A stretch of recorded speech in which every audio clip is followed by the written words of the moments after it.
vedette. Après, mais je vais vous demander deux petites choses.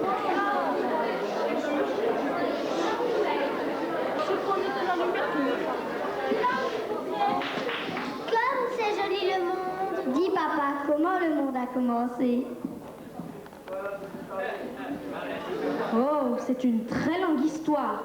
On ne sait même pas exactement comment les choses se sont passées réellement. Mais il y a des millions d'années, il y a eu le Big Bang. C'était une énorme explosion. De cette explosion est l'univers, avec les planètes, le soleil et notre Terre, évidemment. Et l'homme alors, quand est-il arrivé? Ça ne s'est pas passé si vite. D'abord, la Terre a été inondée.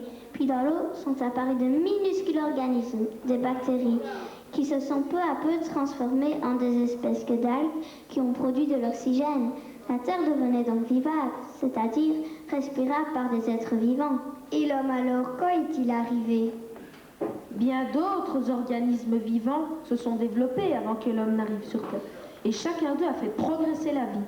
Après les végétaux sont arrivés les minuscules animaux, puis les poissons, puis les reptiles, les dinosaures qui ont un jour disparu, on ne sait pas trop pourquoi. Puis sont arrivés les mammifères, et parmi eux, le singe.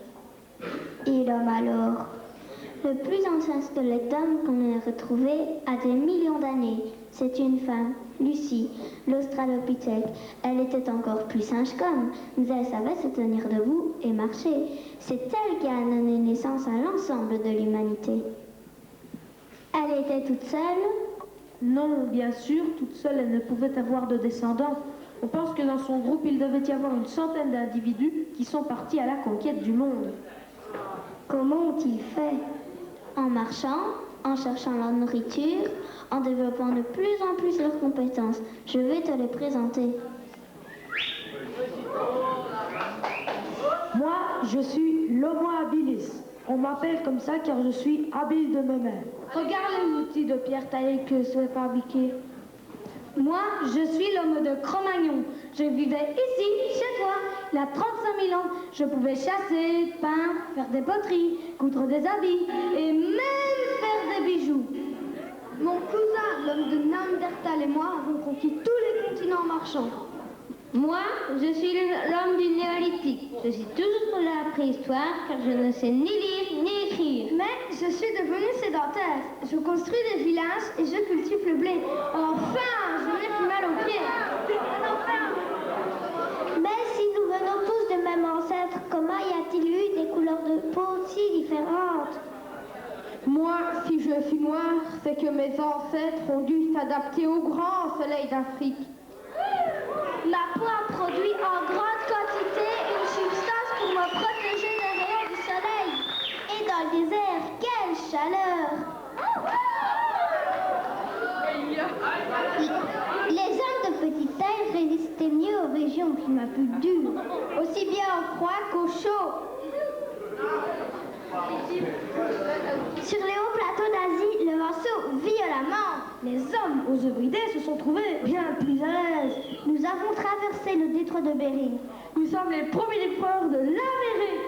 Nous l'occupons du nord au sud. Mais notre peau s'est adaptée à l'endroit que nous avons choisi pour vivre. Il n'y a pas si longtemps, nous, les aborigènes, nous vivions encore comme des nomades dans le désert de l'Australie. Mais alors, toutes les races se sont créées d'après l'ordre où les hommes se sont installés. Il n'y a pas de race des enfants. Les savants viennent de déchiffrer le génome humain. Tous les hommes possèdent 30 000 gènes qui déterminent leurs caractéristiques. Chaque homme a un génome différent et la couleur de la peau n'égalisera parmi ces différences. Tous les hommes sont égaux, mais tous les hommes sont différents.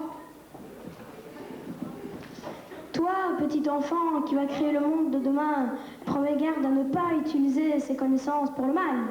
Essaye d'aider l'homme à progresser vers le bien. Sois attentive à l'essentiel. C'est quoi l'essentiel?